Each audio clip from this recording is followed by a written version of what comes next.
mess foul. I'm about to go, we're doing better. If I ever lose, I don't know. Still on heaven. If I ever lose, I don't know. We're doing better.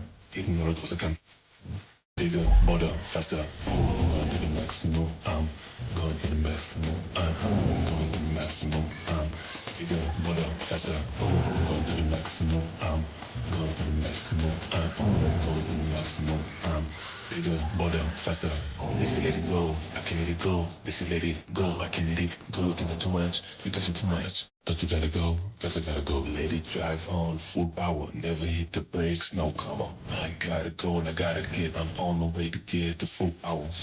But the game, first base, MVP, I say GG. And even if you still don't get it, just wait. I'm about to go like bigger, bolder, faster. Going to the maximum. I'm going to the maximum. I'm going to the maximum. I'm bigger, bolder, faster. Going to the maximum. I'm going to the maximum. I'm going to the maximum. I'm bigger, bolder, faster.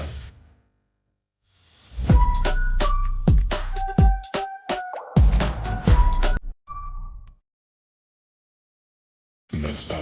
I'm about to go, doing better. If I ever lose, I don't know. Still in heaven. If I ever lose, I don't know. Doing better. Even though it was a come. Bigger, bolder, faster. Going to the maximum. I'm going to the maximum. I'm going to the maximum. I'm bigger, bolder, faster. Going to the maximum. I'm going to the maximum. I'm going to the maximum. I'm bigger, bolder, faster. This let it go. I can let it go. This let it go. I can let it go. Thinking too much. Because too much. Don't you gotta go? Cause I gotta go. Let it drive on full power. Never hit the brakes. No, come on. I gotta go and I gotta get. I'm on the way to get to full power. But the game, first base, MVP, I say GG. And even if you still don't get it, just wait. I'm about to go like bigger, bolder, faster.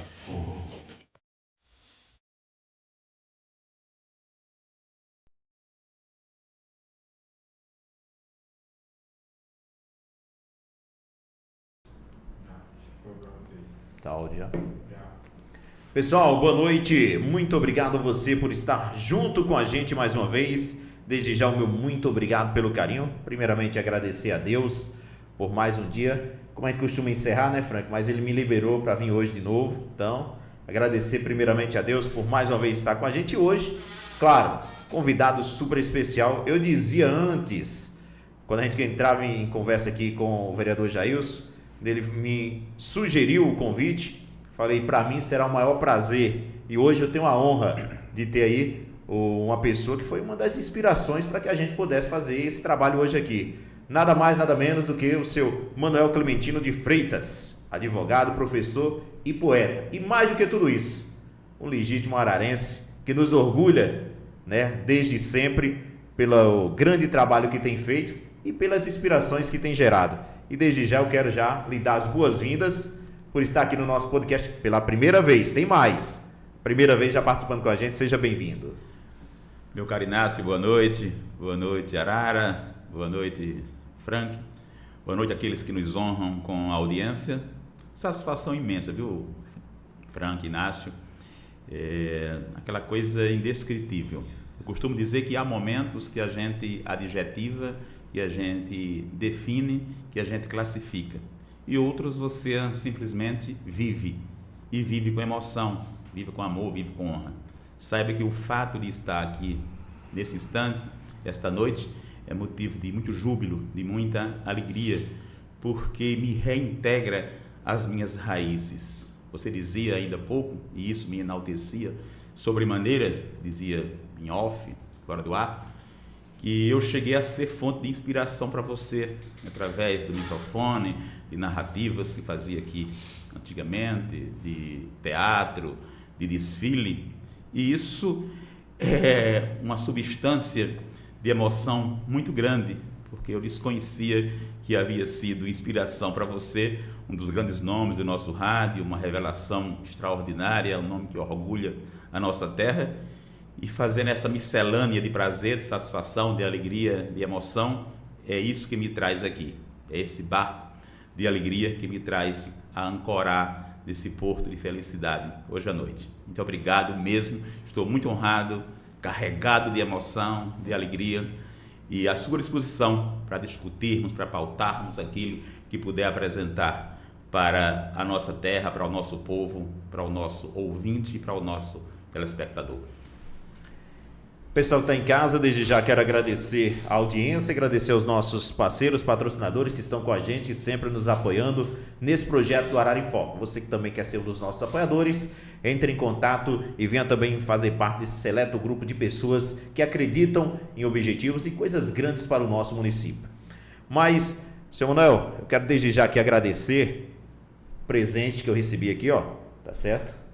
Tanto eu como o Frank, causos e causos jurídicos, que tem muitas histórias que a gente vai conhecer. Eu vou fazer alguns videozinhos, depois você vai ver no meu canal aí, eu lendo algumas histórias dessa, viu? Não sei se eu vou ler com aquele vozeirão ali, e aquele jeito expressivo, mas vou tentar, né? Imagina. Mas vou tentar fazer também. Mas, inicialmente, eu gostaria, para quem está em casa e para quem ainda não conhece, que é inscrito novo no nosso canal, que o senhor falasse um pouco da sua biografia, contasse um pouco da sua história, para que a gente começasse a entrar nos causos aqui das histórias da nossa cidade e os seus também, né? Oi, Inácio. A minha história se confunde um pouco com a história de Arara. Eu costumo dizer que essa é a terra que descortinou-me para o espetáculo da vida. Eu aportei aqui em 74, egresso da zona rural, onde fiz as primeiras letras. Aqui fiz o antigo curso ginasial, né? O primeiro grau. Aqui cresci em Bananeiras, à época que nós não tínhamos o científico, o segundo grau, nomenclatura hoje já extinta. E aí começa a minha carreira. Aqui estudei, aqui cresci, aqui trabalhei, aqui tive meu primeiro emprego, aqui fui balconista com muita honra. Aqui me tornei secretário-geral do município em 82. Eu dizia a você ainda há pouco que com 20 anos de idade, não sei se louco é o prefeito que nomeou ou louco sou eu que aceitei o encargo.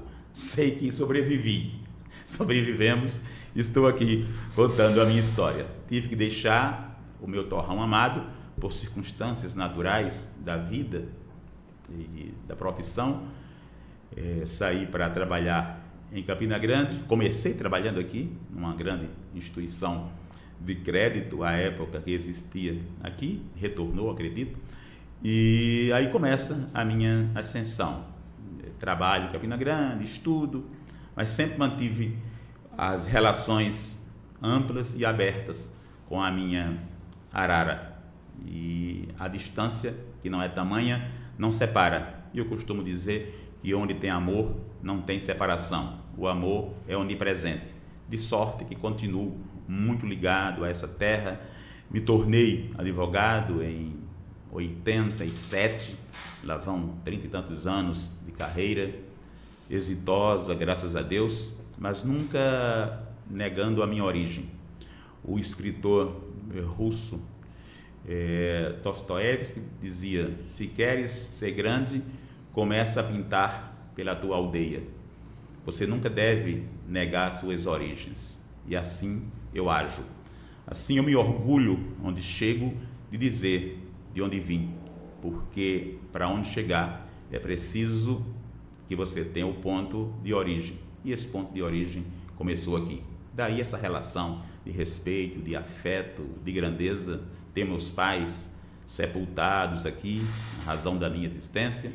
Claro que com o perecimento deles eu me distanciei bastante, mas tenho me reintegrado aqui ultimamente com muita frequência. Em dezembro do ano passado tive a honra de receber a mais alta honraria do Poder Legislativo ararense. Fui agraciado com a comenda Padre Biapina, de autoria do pujante, do ativo e altivo vereador Jailson.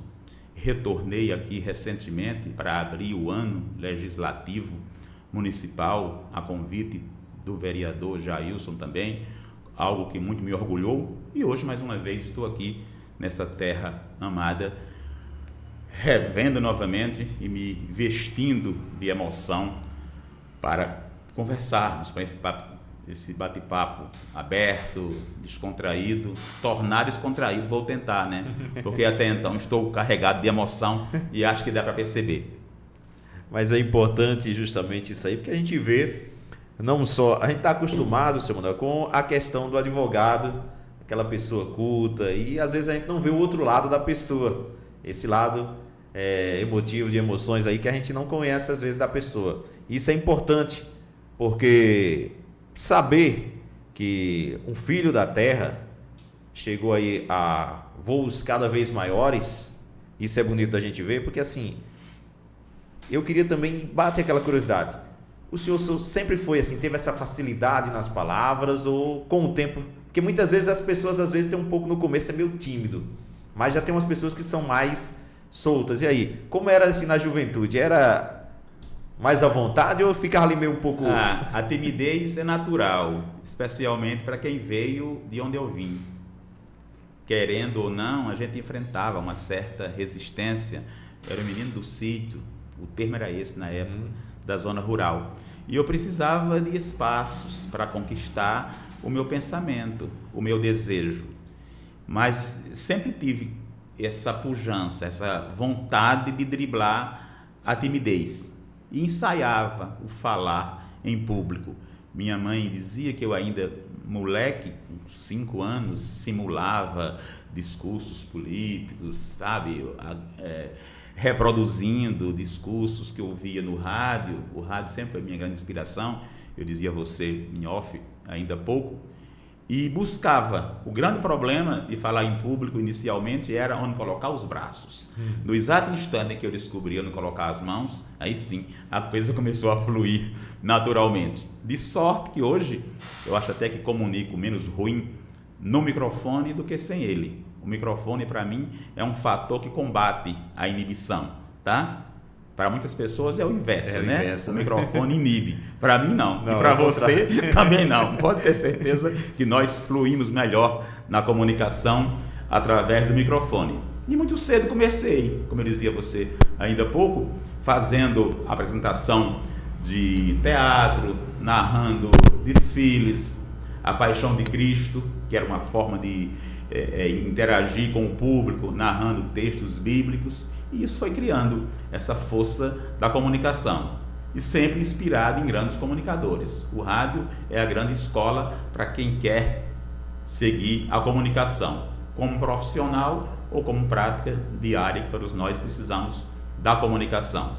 Mas, desde cedo, acredito que tinha essa vocação. Não enveredei pelo caminho do rádio por circunstâncias fora do meu alcance. Não dava para aliar, para conciliar com o direito, mas tenho esse carinho, essa predileção, essa radiomania ainda hoje. E aí agora me bateu uma curiosidade e eu vou perguntar, eu sou meio curioso. É para perguntar mesmo. Como é que era gravado? Porque assim, aquela voz bem expressiva da Paixão de Cristo, como é que era gravada? Né? Ah, rapaz, e não era gravada. Não? Era ao vivo? Ao vivo, ao vivo. Olha só, tá vendo? Tá vendo aí, ó? Curiosidade. Era ao vivo. Nós fazíamos tudo, né? Nós preparávamos o texto, isso eu, Tarcísio Cruz, Jurani França, Edivaldo Alves, era esse quarteto mágico que cuidava disso, né? Ficávamos horas e horas varando noites, preparando o texto, copiando a Bíblia, né? Com as interlocuções, fala de A, fala de B em si. Então ficava assim definido. Eu fazia a narrativa, né, preambularmente, os enunciados, mudava a voz de acordo com o personagem, se fosse Herodes, se fosse Pilatos. O Cristo ficava com Tarcísio, ele não ia abrir mão disso, né? De jeito algum. Era o dono da bola, né? Era o dono da peça, né? Entendeu? Tem que ter um destaque maior. E aí a gente fazia a voz de acordo com cada personagem, e isso nos criou uma certa versatilidade, né? Tá? Se era a voz pastosa, se era a voz agressiva, sabe? Às vezes nós abríamos o microfone um pouco e deixávamos que os personagens falassem, aqueles coadjuvantes, na hora da crucificação, os soldados gritarem, crucifica, crucifica. Nós colocávamos lá o microfone, não tínhamos sem fio, tá? Era com fio mesmo, isso, deixávamos lá instalado ao lado da cruz, e aí era toda uma parafernália, era uma luta. Se você, à época, já tivesse força para isso, idade para isso, né? Teria nos ajudado muito, já que a sua arte iria prevalecer. Mas foi uma escola. Eu comecei como ator, fiz 2 anos e depois fui para a produção. Fui produzir junto com o Tarcísio, preparar os textos, né? Tanto é que quando chega a Paixão de Cristo, eu vou com minha família para a igreja e tal, e eu fico me antecipando, né? Já, lembrando. De cor salteado.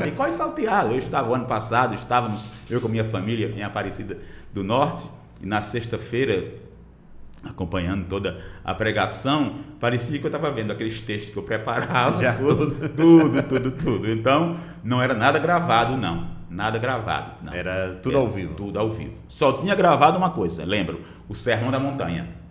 Era a única coisa. Essa era a única coisa que tinha gravado. Os demais eram determinados com a situação. Porque não havia como conciliar, nós não tínhamos mecanismo para isso, para conciliar e sincronizar com a cena ao mesmo tempo, entendeu? Então tinha que ser naquele instante mesmo, narrado ao calor da emoção, do fato, da mobilidade, tá? Tínhamos um grande refletor que ia acompanhando as cenas, móveis, mas foi uma escola, é algo muito, muito marcante na minha vida. Foi exatamente o início de tudo, foi a intimidade com a coisa, começa no instante em que se dá a narração da Paixão de Cristo. Foi realmente o puxar da cortina, o acender das luzes da ribalta e a liberação da coxia. Foi naquele instante que a carreira decolou, se posso usar essa expressão. A liberdade surgiu. Começou ali. Exatamente. Eu acho assim, porque assim, hoje, inclusive eu às vezes faço alguns trabalhos pro pessoal e eu vejo o pessoal, principalmente do teatro, o pessoal vai lá e diz, não, vamos gravar os áudios. E aí a gente grava e não ficou bom, tem um erro, vamos corrigir, vamos ajeitar. Depois tem os ensaios, que é o famoso, o pessoal vai só pro playback, isso. Não faz nada. Então assim, naquele tempo não tinha isso não, era na marra. Tinha que ser... Na raça. E aí também, foi daí onde surgiu também a afinidade com as palavras? Sim. Ou o senhor já... Não, assim, eu sempre tive... Antes já, assim, vamos dizer assim, nos discursos já deixava algumas escritas. Eu sempre tive muito zelo com as palavras, mas sempre gostei muito da forma do improviso. Improviso sempre foi meu forte, tá? Eu com 5 anos de idade, eu já lia jornais. Na época não tínhamos o rigor de hoje e os parcos mantimentos que meu pai trazia da feira vinham enrolados em jornais. Diário de Pernambuco, Diário da Borborema, tá? Então eu conseguia salvar alguma coisa ali. Então, a minha informação começou muito cedo. E aí o zelo pelas palavras, a curiosidade, enfim, sempre fui um cultor das letras. Não posso me dizer um purista, mas sempre fui muito respeitoso com a escrita. E quando deu para aliar a escrita à verbalização, aí a coisa ficou mais prática, melhor até, porque na minha profissão se faz necessário, né? Principalmente o poder do convencimento. Sim. Aproveitando o ensejo, né, já começo a receber aqui as primeiras mensagens de casa, né? A minha galera, minha esposa Railda nos assistindo, né? Felicíssima. Daqui a pouquinho eu conto uma curiosidade. Para quem manda um beijo ultra especial, carinhoso e de muito amor, por ser o símbolo do meu amor e da minha existência enquanto homem apaixonado. Eu quero deixar até um abraço aqui, inclusive já trabalhei, era ali na creche uns dias e ela era também, trabalhava no local também, né? Uma excelente legal. Pessoa, né? Que legal. E outra curiosidade, não sabia desse detalhe. Outra curiosidade, eu conversando, quando essa semana eu falava lá em casa com a minha mãe, sobre que eu ia fazer um bate-papo com o senhor aqui. Ele falou assim, mas ele não é o esposo de Raildo? Quando eu era jovem, eu fui doméstica na casa da mãe de Raildo. Nossa, rapaz, o mundo está se apequenando a cada vez mais. O senhor não sabia isso, mas eu vou contar esse fato curioso. Tá. O nome dela? Carminha. Há muitos anos, quando ela era jovem, eu não sabia. Ela contou essa curiosidade, eu vou contar essa curiosidade lá. Vou levar, ela está ouvindo nesse instante. Está ouvindo também, né? E vendo, mas vou levar essa informação. Isso nos aproxima bem mais ainda, né? A gente quer dizer, assim, o mundo se torna pequeno quando a gente começa a conversar. E aí, quando o senhor falou, me lembrei logo agora. Mas antes, tem recado, Frank? O pessoal está assistindo com a gente. Deixa aí seu comentário também, né? Tá aqui a Wanda, que é a de Pilões, né? A professora Wanda. Professora Wanda. A professora Wanda de Pilões. Boa noite, Inácio, Frank e ao senhor advogado, uma ótima entrevista. E o pessoal também do portal Se Liga Pilônia, já na audiência aqui em Pilônia. Um abraço para vocês aí de Pilônia. Inclusive a professora Wanda vem depois, vai contar aquele caso do cachorro que atropelou ela, né? É, isso ela mesmo, vai mas participar tá com a todo gente, mundo né? curioso. Teve mais de 3 mil visualizações lá. Milhões, acho Milhões que de visualizações, milhões, viu, professor? Que beleza, que Ela vai me maravilha. contar essa história do cachorro aí. Que maravilha, então. Um abraço para ela, para todos que nos assistem, para todos que nos ouvem. Motivo de muita alegria mesmo. Essa interação é muito legal, muito gostoso. E aí, a gente já falou aqui, mas agora eu vou para aquele ponto. Como eu falei aqui para você que está em casa, que o seu Manuel Clementino foi a inspiração, é porque assim, o 7 de setembro, o desfile de nossa cidade, sem esse vozeirão, não parecia ser igual. E aí, tinha a forma de expressar, tinha a forma de conhecer. Trazia conhecimento para a gente que estava ali criança, porque a gente não conhecia assim, algumas datas históricas a profundo, alguns detalhes. E como ele acabou de falar agora há pouco, o improviso, isso fazia muito bem para quem estava assistindo. Quem gostava, né, justamente daquele momento, porque você vê uma pessoa se expressando tão bem, passar com tanta facilidade. E ali, quantos assim tempos a gente via aqui o seu Manuel fazendo aquilo ali no 7 de setembro? Era rapaz, que um momento de maravilha. orgulho para todo mundo ali, né? Que honra. Eu pulei um pouquinho da minha história aqui em Arara. Também fui professor de história. Também? Fui professor de Olha, história legal. e de literatura. Então isso... Ainda bem que nessa época eu não era aluno, porque senão ia tentar muitos. Que diga maratona. Tá. Em 82 eu fui professor do colégio, o então colégio Carlos Deodônio Moreno, tá? E com muita honra, com muito orgulho, professor de história geral e do Brasil e por extensão da Paraíba.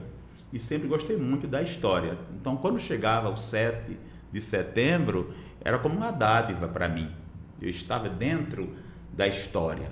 E cada personagem que aparecia, eu tinha a felicidade de descrever de maneira amildada, de comentar, de levar para o nosso ouvinte, né? Para o nosso telespectador ao vivo, né? Ficava aquele aglomerado em torno ali, né? Trazer essas informações. O vozeirão é por sua conta, viu? O adjetivo é por sua conta. Não, mas era por verdade. Agora, as informações a gente procurava trazer da maneira mais precisa possível. Era prazeroso informar. E acho que você percebia o amor com que eu fazia. E uma vez transmitimos ao vivo, inclusive para a rádio FM Arara. Tá? Esse detalhe. Também foi. Isso.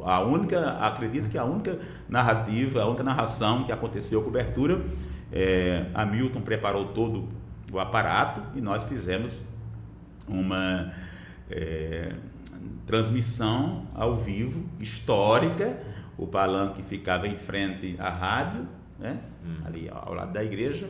Já dá para perceber que não teve muita dificuldade, não, né? Ficou mais fácil, só puxar o cabo. Exatamente. Puxar o cabo. Ou se hoje tem que ser por link. Se o cabo quebrasse, nós tínhamos um soldado, né? Dava para emendar, dava facilmente, porque era próximo.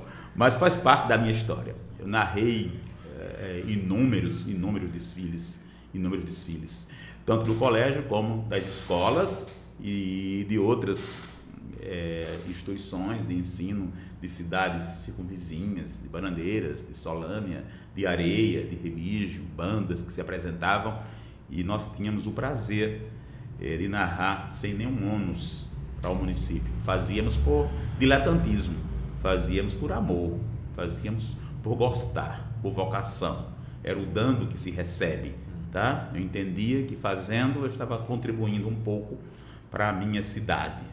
Triste daquele que tem algo a ofertar e não o faz, né? Eu entendo que conhecimento, eu entendo que aquilo que você tem guardado dentro de você é para distribuir todos os dias, de uma forma ou de outra, sob pena de não ter valido a pena você assimilar, você ser presenteado. A vida já é uma dádiva diária, um milagre que não se repete. E aquilo que você conquista é para você dividir, compartilhar, presentear, não é isso mesmo? Imagina se agora o que eu estou ouvindo de você, a emoção que você me causa nesse instante. Isso não estava combinado, viu? Não estava no script, tinha- não, viu? não estava anotado nada. Não estava, não. Fomos no improviso. É, Seguimos a lógica. Eu não sabia que você ia me causar essa avalanche de surpresa. Francamente, não. Está parecendo um arquivo confidencial aqui. Eu tô trazendo algumas confidencialidades, mas você está me armando um contraponto aqui, me pegando no contrapé, trazendo informações, mais informações. Eu acho que eu tive um professor aqui em off que falava que, inclusive no caso, daqui a pouco a gente fala do caso do juiz aí, né? Mas tô pegando também no contrapé, né? Tá sim. Tá sim. Como não teve script, né? Então... Não teve script, então eu que me aguente aqui, né? Porque você tá armando umas ciladas para mim aqui. Isso não estava escrito. Não estava escrito, não. Estava anotado, não. Não estava. Não tem nada ensaiado aqui, não. A pegadinha é real. direta, é real aqui. Não dá para fugir dela, não. E eu me lembro bem aqui, porque assim, eu me viajo assim no tempo, a memória. Eu me lembro um palcozinho, parece que eu tô vendo aqui de frente à igreja matriz da cidade, um palcozinho amarelo, pequenininho, Sim. onde todo mundo queria ficar em cima e não cabia quase ninguém, né? Sim. Quando era na hora, inclusive, de entregar os troféus para as pessoas que participavam das bandas, era um sofrimento. Mas tudo isso era fácil. Difícil era burlar Maria Buriti. Não tinha jeito. Conheceu Maria Buriti, não? Conheci. Conheceu, pronto. Lidar com Maria Buriti era o problema, porque não bastava um boa tarde para ela. Tinha que repetir a cada 5 minutos. Cada 5... Ela puxava a minha perna, né? E eu tinha que... Seu Mané, eu tô aqui de novo, Maria, entendeu? E somente eu poderia chamá-la de Maria Buriti. Somente. Outro não. O pau cantava, né? Ixi, mas eu podia. Podia. Tá. Tinha autorização. Tinha, em nome dessa cumplicidade, né? Dessa simpatia recíproca, eu podia. O máximo que ela dizia era, mas seu Mané é ruim. É o máximo que ela dizia. Somente. Mas também o que eu suportava, né? Mas era um personagem extraordinário, essa gente que a história precisa, né? Você vê que todos os grandes romancistas mundiais, eles incluem um personagem pitoresco, um louco na sua história. Ariano Suassuna, por exemplo, é louco por louco, né? Ele faz questão de dizer, de assim definir. Até porque, Inácio, a linha que separa a loucura da lucidez é muito tênue, é muito imaginária, é um tanto linha do Equador. Você sabe que existe, alguém diz que existe, mas é intocável, né? Da lucidez para a loucura é um ponto muito tênue, muito fino, imaginário às vezes até. Aqui nós tivemos inúmeros loucos no passado, personagens extraordinários. Eu tenho um amigo que hoje reside fora, não sei porque nunca volta aqui, Beto Duarte, meu querido amigo Beto Duarte. Beto era literalmente louco por louco. Louco por louco. Quando morava em Campina Grande, aliás, foi uma das pessoas que me acolheram com muito carinho quando cheguei em Campina. Ele já morava lá, trabalhava com o cunhado dele, Désio, tinha um grande restaurante à época em Campina Grande, e Beto fazia pacote de doidos, entre aspas, para ouvir casos de doido, casos e causos, entendeu? E Ariano Suassuna é outro cultor, né? Tivemos o governador João Agripino, que esse era louco por louco, e ele tinha um louco dentro do palácio. A história conta isso classicamente, um louco chamado Mocidade, que se vestia a rigor todos os dias e estava lá cedo no palácio. E quando João Agripino passou o bastão para Hernani Sátiro, Hernani o demitiu. Disse, João, fica com teus doidos que eu já tenho os meus também. O que acontece? Olha a rebordosa. Mocidade era doido, mas não tão doido. Doido político, ele queria ter posição. Ele tinha um salário que não era um mínimo, logicamente. À época, o salário mínimo pouca gente pagava, prefeitura nenhuma pagava, só a de Souza, vale salientar. Só a de Souza foi a primeira a pagar na Paraíba, com Antônio Mariz. E Mocidade, no dia seguinte à demissão, como diria Luiz Gonzaga, deu de garra, deu um megafone que deram para ele, e ele foi gritar na frente da Praça João Pessoa, copiando a tonalidade de Agemiro Figueiredo, que era um orador eloquente da Paraíba, ex-governador, que falava assim, um tom bem elevado, e ele gritava na frente do palácio: esta casa, que já foi o berço da democracia, hoje é um antro de ditadura. O dia todinho, 3 dias mais ou menos assim, Hernani Sátiro não aguentou e o readmitiu. mas o readmitiu só com vencimentos. Não deu o poder que ele tinha de estar dentro do palácio. De modo que ele começou a definhar a partir dali, porque ele perdeu a essência dele, o apoio que ele tinha, que era o poder de João Agripino, uma referência. Você vê como é a vida, né? Ele se amparava nesse apoio que ele tinha. Então, por isso que eu dizia a você, que a loucura para a lucidez é uma linha imaginária que separa. Então, a gente teve muitos loucos aqui no passado, quem está nos ouvindo, os mais antigos, vão se lembrar de Pileque, de Baltazar, de Comacinca, sabe? Era um celeiro. Pessoas que, como assim, criou uma história dentro do município. Sim, que são personagens são necessários que existam. Campina Grande tem muitos. Tem o famoso Bill do Violão, que é fã de Roberto Carlos, tá? Falou, é preferível para ele falar mal de Jesus Cristo a falar de Roberto Carlos. Para ele o resto é paia. O termo é dele, o resto é paia. Entendeu? Para ele o rei é Roberto. Mas é isso, cara. Muito, muito legal. Você está trazendo fatos que estão me submetendo, né? Estão me fazendo apertar a tecla do retrocesso, né? Voltando, isso, revivendo tudo isso, né? Essas memórias afetivas que você tem. É muito legal quando você reabre o livro da vida e encontra essas páginas bem escritas que você ou escreveu ou para você foram escritas, mas que você leu, que você absorveu, que você praticou e conduz com você até hoje. Muito legal. Pessoal participando com a gente, vai deixando o seu recado, deixando o seu abraço aqui, tá certo? Também manda aí a sua pergunta, tiver alguma dúvida, porque é assim, ó.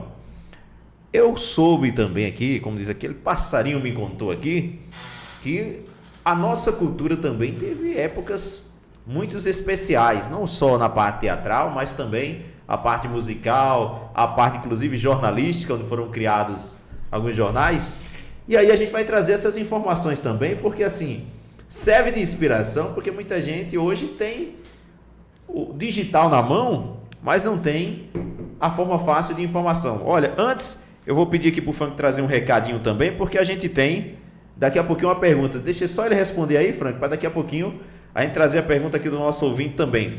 Mas assim, a questão da cultura, o envolvimento com a parte musical, o envolvimento também com a parte poética e principalmente também os jornaizinhos que circulavam aqui. Ah, tá. Esse tem história. Jornal é história, né? Final dos anos 70, eu e Jurandir França e Edivaldo Mago, um amigo que mora em São Paulo há mais de 30 anos, nós cismamos de criar, nós tínhamos um grupo de jovens integrado à nossa igreja, nosso então pároco, Padre Lambert, e um irmão francês, irmão Lucas, nos proporcionava espaço na Santa Fé, era o estúdio, era a central, nos permitiam as máquinas, as velhas Hampton, e nos davam papel e mimeógrafo.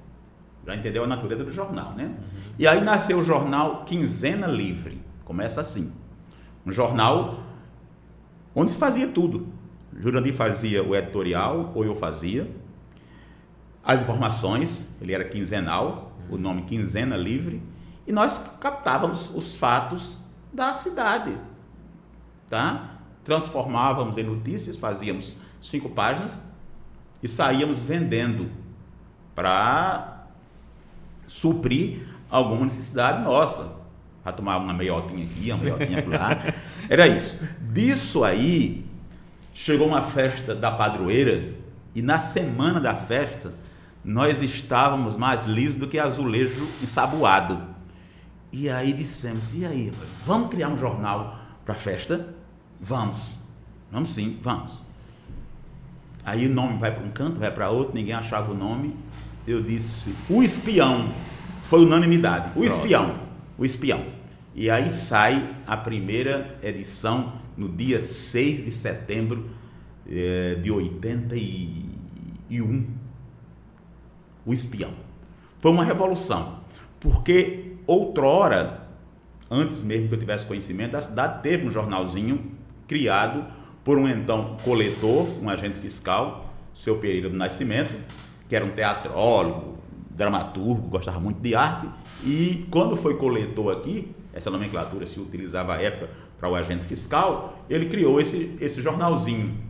E como ele tinha um entrosamento muito grande com as gráficas de João Pessoa, ele já fazia impresso, né? Num velho, naquele estilo antigo, né? Aquela máquina antiga que juntava as letras, me faltou até o termo agora, acho que era linotipo, acho que era isso. E aí, isso dos anos 60, 67, 68.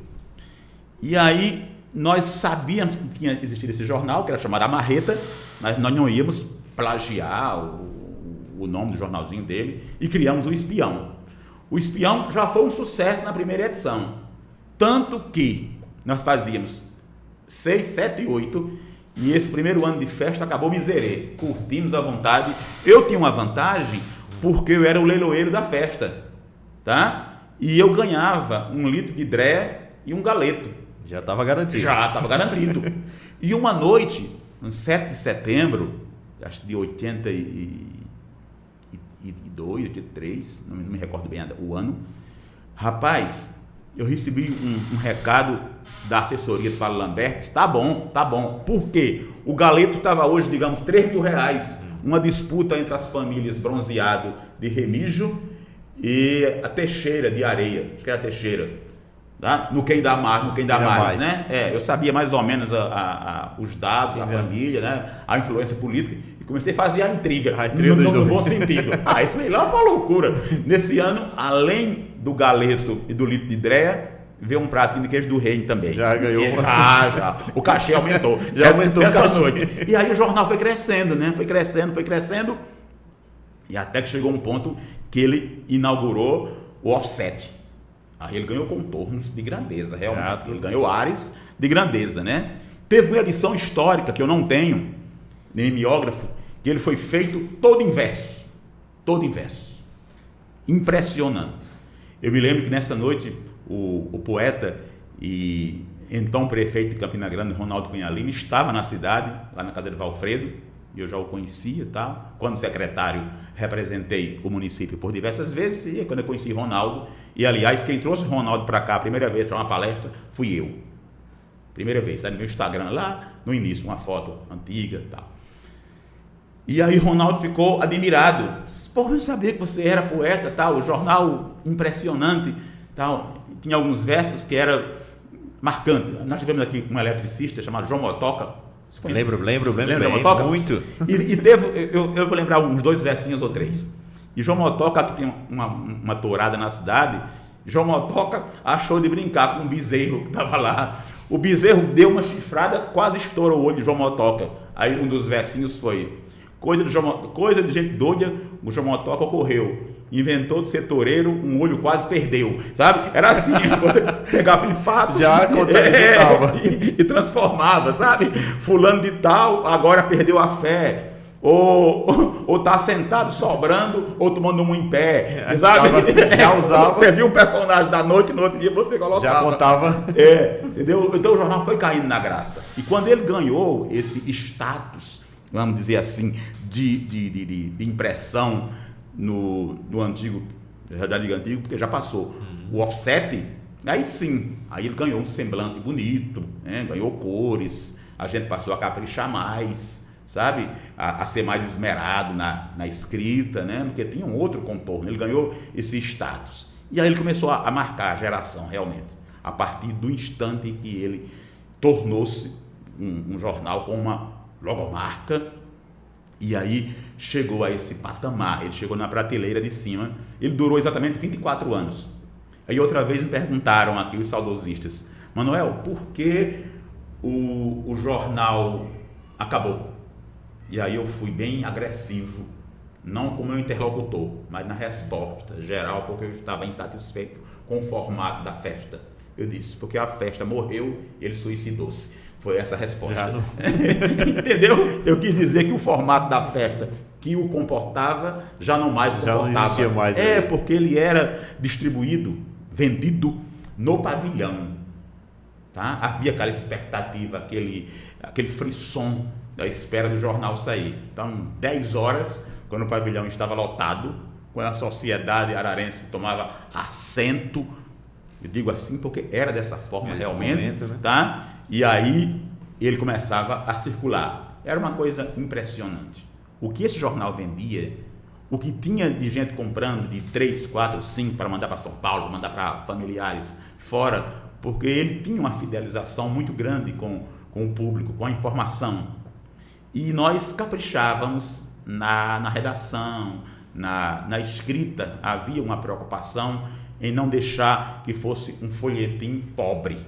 Nós primávamos pela gramática, nós primávamos pela redação, e é isso que fez esse jornal diferenciado. Tanto que a professora Aida, no seu TCC na universidade, abordou festas de padroeira,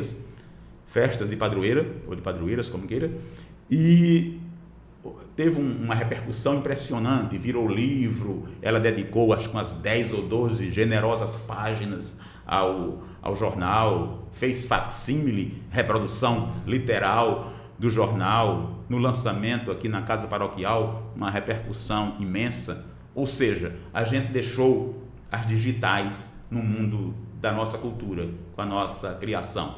Sem contar que o primeiro livro de poesia lançado na cidade também é de minha autoria, 19 de dezembro de 83. Fez 40 anos agora que nós lançamos o primeiro livro. Quando lançou, estava primeiro ano. Nascente, tinha acabado de nascer um aninho só. Pois é, tá vendo, né? Eu estava ainda nas fraldas, já estava fazendo poesia. Exatamente. 19 de dezembro de 83, nós lançamos o primeiro livro de poesia na cidade. Eu e Jurandir França. Eu tinha uma amiga em Guarabira, escritora, Marisa Alverga, que inclusive é prefaciadora da obra, que empresta o seu nome à Casa de Cultura, à Academia de Letras de Guarabira. Ela prefaciou e, através da gráfica do Sesc, ela publicou o meu livro, e eu peguei o embalo, coloquei meu amigo Jurandir debaixo da asa e consegui colocar o dedo também. Poesia é isso, é altruísmo, é amor, sabe? E eu sabia que ele tinha muita coisa escrita que valia a pena, e fizemos esse lançamento simultâneo, um momento de júbilo, de muita glória, de muita graça para nós nessa noite. Pessoal que está acompanhando o nosso podcast Arara em Foco, meu convidado hoje é seu Manuel Clementino, poeta, advogado e historiador também, viu? Ele não colocou lá não, mas eu estou dizendo, porque conhece muito da nossa história. Mas a gente tem participações e tem perguntas aí também, que agora a gente vai falar do poeta, viu, Frank? Vamos lá. O Robson Medeiros, lá de Campina Grande. Boa noite. Como o poeta conheceu a poesia no passado? Bom, quando eu nasci, tem uma poesia minha chamada Poesia e o Direito, que eu digo: advogado me fiz por ser nobre a profissão, poeta se sou, nasci, foi da vida a decisão, e sendo ela generosa, deu-me de um lado a prosa para concorrer e ganhar, e para completar a magia, deu-me de outro a poesia para viver e sonhar. No direito precisei 4 anos estudar, na poesia esperei só o momento de falar, dando meus primeiros passos, não encontrei embaraço para as rimas proferir.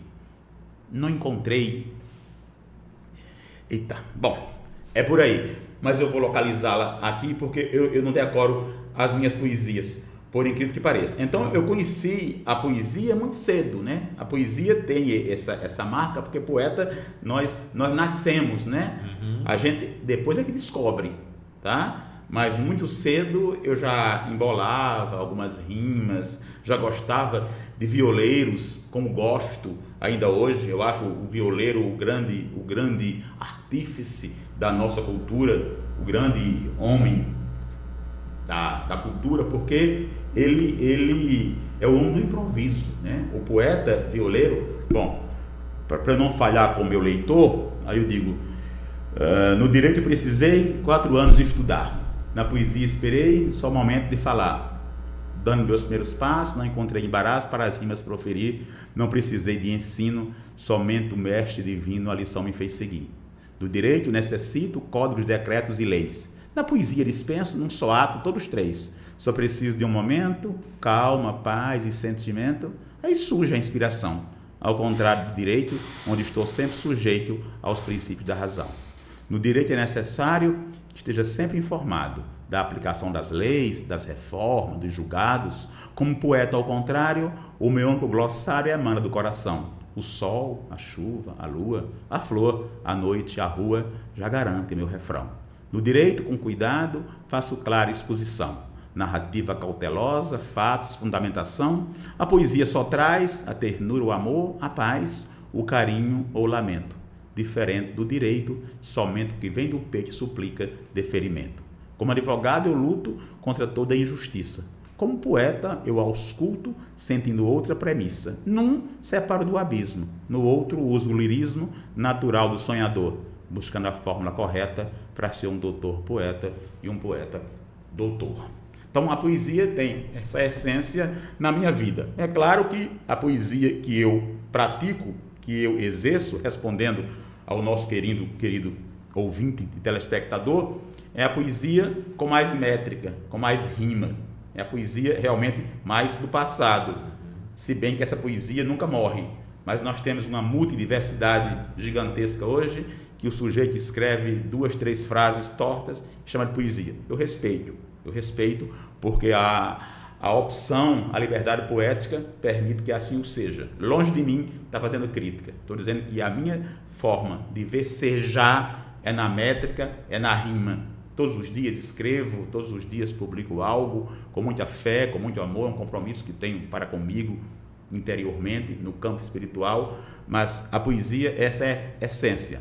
Vejo no passado como vejo no presente, respondendo ao nosso telespectador, ao nosso ouvinte. Vejo poesia como amor, vejo poesia como uma essência que parte de você, que está represada em você todos os dias, e se você não der vazão, ela vai embora e vai desaguar em outra fonte, vai pegar outro córrego aí. Eu costumo dizer que a poesia, você tem que segurá-la enquanto é tempo, porque se você abrir a mão, ela flui e vai embora. Às vezes eu levanto meia-noite, 1 da manhã, a minha amada Railda diz: aonde vai? Eu digo: vou aqui, mulher, peraí, calma, eu vou escrever pelo menos... A inspiração chegou. Isso, você vai lá, escreve, deixa escrita 4, 5 linhas com o mote, com a temática, para no outro dia você estar lembrado. Porque se for esperar que você durma e acorde, e no outro dia já foi embora. Ela pegou carona no doce do vento e disparou, foi embora. Inclusive, o pessoal costuma... Uma vez eu conversava com uma pessoa também que era poeta, e dizia assim: é igual o sonho. A gente sonhou, não contou ali o que aconteceu, no outro dia se dormir já esqueceu. Exatamente. Tem mais uma participação, né, Frank? Vamos lá. Tem sim. Tem o Pablo Personal dando parabéns aí, e tem a professora Wanda Roque. O senhor advogado é poeta. Qual poeta do passado o senhor se inspira? Ah, tá. Qual a inspiração? Meu abraço para o Pablo Personal, que é meu genro, né? Então tá em casa, né? Tá em casa. Se tivesse assistindo, ele vai puxar a orelha. O nepotismo sentimental tá alto. Tá todo mundo ligado, né? E ai de quem não estiver, né? Meu abraço para ele, meu carinho.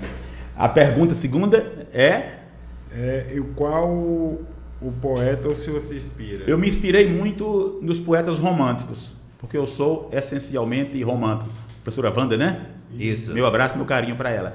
Eu sou muito romântico. Então, o romantismo, de um modo geral, poetas como Fagundes Varela, Castro Alves, Álvaro de Azevedo, esses poetas me inspiraram bastante. E mais, contemporaneamente, o poeta Ronaldo Cunha Lima, que para mim é um gigante. A Paraíba não dedica a Ronaldo o reconhecimento que Ronaldo merece. Ronaldo é conhecido muito como político, é conhecido em Campina como o poeta, mas o Ronaldo não é um poeta só paraibano. Ronaldo é um poeta que extrapola as divisas, os pórticos da Paraíba. Leiam Ronaldo Cunha Lima e vejam que gigante. Então Ronaldo me inspira muito, até porque chegamos a versejar aqui em praça pública. Em 86, num comício histórico aqui, eu e Ronaldo fizemos versos uns 10 minutos aqui. Eu sou atrevido em alguns momentos, sabe? Tentou desafiar ainda também. Eu tenho momentos de ousadia. Não, desafiar jamais. Uma vez num evento da OAB, um dos artistas a representar era Oliveira de Panelas. Meu Deus do céu. E aí, vai fazer versos com Oliveira. Eu que não sou doido, né? Eu que não sou doido, já começo bajulando o homem, né? Já começa adulando. Dizendo que aquele momento era momento de alegria, mas para fazer verso com Oliveira de Panelas, uma figura culta e bela, isso é uma covardia. Já comecei me humilhando, Quero para o homem não me pisar, né? É, Foi como o ano passado, eu também tive dividindo palco com Geraldo Amâncio, dos maiores repentistas desse país gigante, né? E aí quando postei, inclusive, depois, eu digo que era uma formiguinha perto de um elefante. Tem que ser assim, que esses caras são gigantes, né? Esses violeiros me inspiram muito. E respondendo também ainda a professora, o violeiro me inspira. Eu sou fã do violeiro. A facilidade que esses homens têm de rimar, de criar, é uma coisa impressionante, rapaz. Nós tivemos violeiros extraordinários. Um recente partiu há uns 10 anos, João Paraibano. Esse era um gigante, esse era um monstro. O que esse homem pensava rápido, o que ele versejava era uma coisa doida. Tem um verso dele que ele diz: se alguém diz um verso meu aqui ou no outro lugar, escuto, mas não escuto, com medo de decorar, para não acabar o aço da máquina de improvisar. Achou isso fantástico, isso é de uma riqueza impressionante. Cantando outra vez com um que era prefeito lá no interior de Pernambuco, e ele pede que ele cuide da cultura. Aí o outro, para desafiá-lo, diz: se quiser o cargo de gari, sua vaga se encontra garantida. E ele responde: agradeço a vaga oferecida para exercer em sua prefeitura. Me arrepia todinho.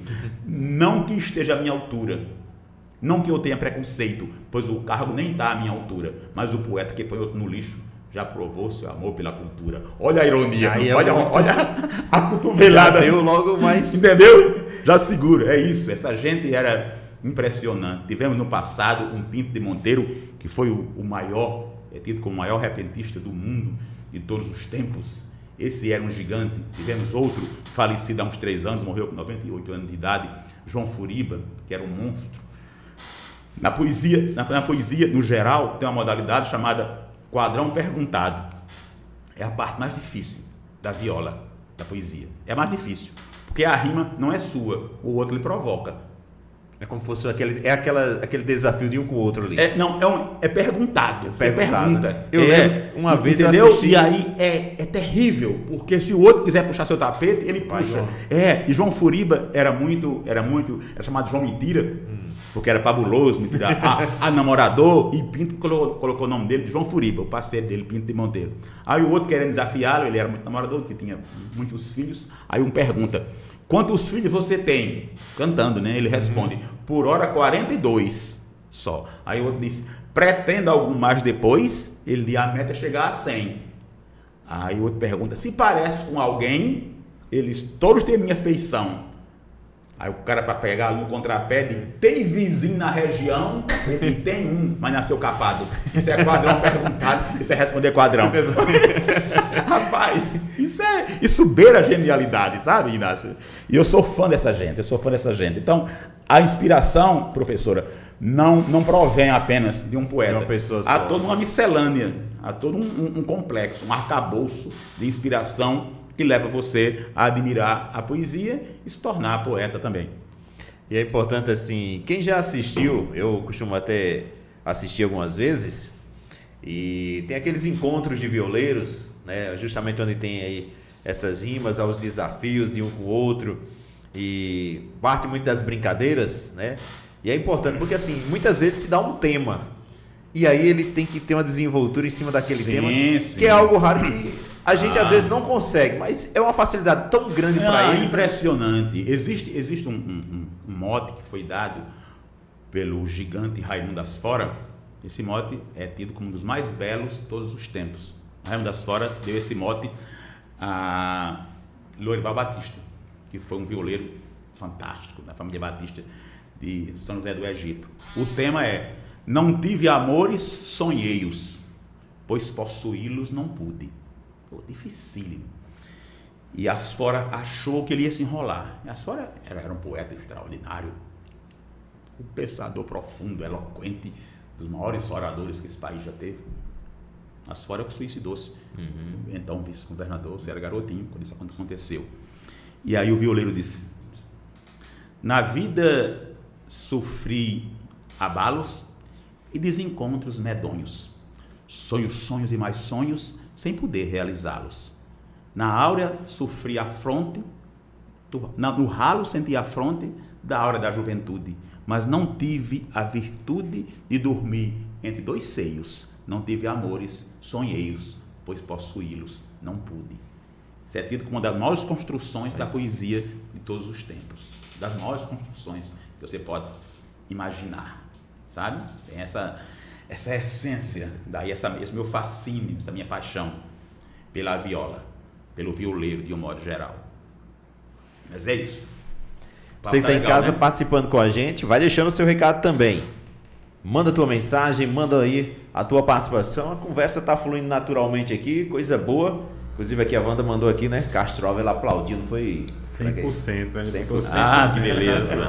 Quem não gosta de Castro Alves, né? Castro Alves, além de ser um poeta extraordinário, único, faleceu no verdor da juventude, seus verdes anos, é um símbolo, é um ícone em razão da luta pela libertação da escravidão, né? Castro Alves é o poeta símbolo da liberdade. Cantou as desventuras do escravo, lutou bravamente por isso, numa época difícil de defender a escravidão. Ele tem um poema chamado Navios Negreiros. Sempre que eu leio esse poema eu choro. Não dá para segurar. Tamanha era a sensibilidade desse gigante baiano chamado Castro Alves. E aí você que ainda não leu, tá aconselhado, viu? Vamos ler, gente, é muito importante, viu? Conhecimento nunca é pouco, é sempre bom, cada vez a gente sempre e necessário. É uma fonte que nunca transborda. É verdade, viu? Mas falando em conhecimento, falando em coisa, a gente falou aqui já na poesia, já falamos um bocado de coisa, mas esquecemos de falar uma coisa, Frank. Hoje, os filhos da gente, eu mesmo, quando adolescente ou jovem, já tô rimando também, viu? Tô vendo. Mas assim, quando a gente chega um dia especial, que é o dia 19 aqui da nossa cidade, todo dia de manhã a gente é acordado com um hino muito especial, que é o hino da nossa cidade. E aí, para muita gente que não sabe, tá aqui a pessoa que, num momento, acho que fervoroso, um momento de pura unção divina, conseguiu transbordar, né, aquela emoção de ser ararense, de se tornar um filho da terra. Quando a gente escuta, como falou agora há pouco, chega a arrepiar quando a gente diz assim, filho da cidade, e a gente escuta aquele hino. Então, de onde veio aquela inspiração? Porque até o próprio hino já diz, né, inspirado, né? Isso mexe muito comigo, e aquele hino ele foi fruto de um acaso. E antes do doutor responder, fica à vontade. E eu tava procurando um hino mais bonito do que o do Palmeiras. Tive que me render. Rapaz, eita! Vocês são generosos, hein, cara? É reflexo da Páscoa ainda, é emoção que a Páscoa gerou ainda. Não, mas é verdade mesmo. Se você colocar ele, doutor, sozinho em casa e escuta o hino. Que honra, rapaz. Eu fiquei muito feliz aqui no dia 19. Inclusive, quando fui homenageado. Interrompendo o senhor um pouquinho rapidamente. Tem uma pessoa aí que inclusive fez quase a mesma pergunta da gente também, não foi? Passa aí, Frank. Quase a mesma pergunta. De onde vem aí, se não me falha a memória, né? Isso, o papo personal, né? Qual a ligação do doutor com o hino da cidade, entendeu? Olha aí. É toda, né? É toda. Esse hino, ele é de 2003. Eu era então procurador do município, na gestão do meu amigo Biruca, e havia uma comissão do MEC na cidade fazendo um estudo e precisava dos símbolos, precisava de dados históricos, inclusive ia liberar um certo recurso tal para a parte da cultura, da educação, e necessitava desses dados, dessas informações, e a cidade não tinha hino. No questionário, no campo, lá não tinha. E aí a funcionária do MEC lá de Brasília disse, como não tem? Biruca ficou até assim meio sem jeito, aí disse, pronto, tá aqui quem faz. E nós tínhamos 10, 15 dias para fazer. Porque o prazo estava já exaurindo, disse, agora sobrou. E aí surgiu dessa forma. E aí eu vou para casa, né, e sento à noite, eu sempre escrevo melhor à noite, as grandes poesias minhas, até hoje, as maiores, as melhores, acho que eu compus à noite. E aí ela foi saindo. Naturalmente, nem deu muito para me preocupar a forma. Ali era a toque de caixa mesmo. Mas eu acho que Deus, como sempre, foi muito generoso comigo, e o que eu ouço de vocês me engrandece muito nesse instante. No dia 19, quando vim receber a comenda Padre Biapina, o hino foi tocado à exaustão de pessoas, até de outras cidades. Teve uma senhora de Bananeiras que disse que não decora de Bananeiras, mas decora o mesmo. Decorou. Isso me honrou sobremaneira, né? Acho que o refrão segura, né? Ele impacta. E aí eu fui compondo, né? Eu tinha que pegar elementos que vinculassem a origem, a inspiração, tinha que criar um refrão que desse ênfase, tá? E não podia deixar fora aspectos relevantes, como o Padre Biapina, como o precursor, né? Não poderia, já comecei com a inspiração, teria que fazer um trocadilho com dezembro, o mês escolhido, para ser Natal também, né? Porque a cidade nasce em dezembro, né? Ou é registrada em dezembro, né? Assina a sua alforria em dezembro, então passa a contar enquanto município em dezembro. E aí levo para Campina Grande, contrato um maestro para enriquecer. Antes mandamos para a Câmara Municipal. A aprovação. Biruca tinha uma maioria na Câmara mais apertada que sardinha enlatada, mas por incrível que pareça, foi aprovado à unanimidade, tá? Por incrível que pareça, nesse dia todo mundo renunciou ao partidarismo e aprovou por unanimidade. Eu tenho essa honra, esse gáudio aqui dentro de mim. E aí, quando ele recebe o arranjo, aí é como um sopro divino, né? Porque a letra está ali fria, né? Mas quando ele recebe os acordes, aí realmente ele ecoa, ele traz essa relevância, essa retumbância realmente. E todas as pessoas que ouvem me dizem isso, e isso me gratifica muito. É uma das formas de, sem nenhuma pretensão, sem nenhuma empáfia, me eternizar aqui, né? Porque as minhas digitais ficarão para sempre através do hino, né? Inclusive, tem um amigo, o jornalista José Nunes, está escrevendo a história de Arara, obra essa que eu iria prefaciar, me outorgou essa imensa responsabilidade ontem. Esse amigo, eu nem estou à altura, não, o prefácio é seu, mas manda a letra do hino também, que eu quero incluir. Ou seja, é você dentro da história, né? É você dentro da história. Acho que você, como diria Almir Sater, né? Cada um de nós constrói a sua própria história e traz o dom de ser capaz de ser feliz. Então, quando você contribui para a história da sua cidade, você constrói sua história também. Está escrevendo a sua história. Sua história é escrita todos os dias, né? Capítulos publicáveis, capítulos não publicáveis, alguns capítulos apócrifos, outros mais relevantes. E quando você se dá ao luxo, no bom sentido, a honra de humildemente passar para a história da sua terra, compondo um dos símbolos da sua terra, que é o seu hino, isso é motivo de muito júbilo para mim, de muita alegria, é muito gratificante para mim. E confesso que sou muito grato a Deus por Ele ter me outorgado essa condição e esse privilégio. E ouvir isso de vocês me gratifica sobremaneira. Obrigado, viu, Franco? Obrigado de coração. Estou aqui me segurando para não chorar, porque o velhinho aqui é mole, viu? Mole. Chorei no dia 19 de dezembro, chorei quando vim abrir o ano legislativo também, com uma homenagem muito rica que a vereadora Sueli, para quem manda um abraço, um carinho especial, me fez naquele instante. Então, eu sou muito emotivo. Estou aqui me segurando hoje porque vocês fizeram a coisa ficar descontraída, né? E aí dá para segurar. Um climazinho, né? Exatamente, isso.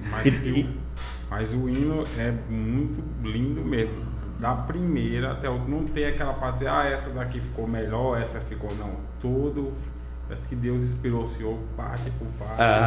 Obrigado. E depois eu olho para ele e digo, que dá para ter colocado isso aqui. Quer acrescentar? Porque eu sou meio perfeccionista, né? Nem um texto meu, se eu revisar 10 vezes, eu mexo nele.